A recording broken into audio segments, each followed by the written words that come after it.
அம்மா, அப்பா வெளியூரில் விட்டுட்டு நாம் வந்துட்டு ரொம்ப தூரத்தில் இருக்கிறோம் இல்லையா, இப்போ வேலை விஷயமா அவங்களுக்குலாம் என்னோடய சிச்சுவேஷன் புரியும்னு நினைக்கிறேன். அம்மா சாகும்போது அப்பா கையில் பிடிச்சி கொடுத்துட்டு, அப்பா பத்திரமா பார்த்துக்கோங்க, என்னை நல்லா பார்த்தீங்க அப்படின்னு சொல்லிட்டு செத்தாங்க.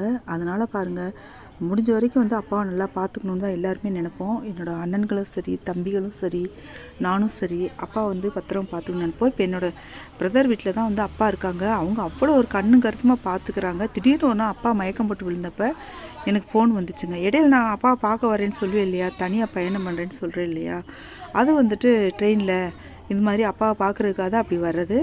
அப்படி வந்துட்டு உடனே வந்து அவர் ஹாஸ்பிட்டலில் அட்மிட் பண்ணி ஐசியூலேயே வச்சுருந்தாங்க. அதனால தான் வந்து என்னால் வந்து வீடியோவே போட முடியலைங்க. நான் தினமுமே வீடியோ போட்டுருவேன், லாங் வீடியோ போட்டுருவேன்.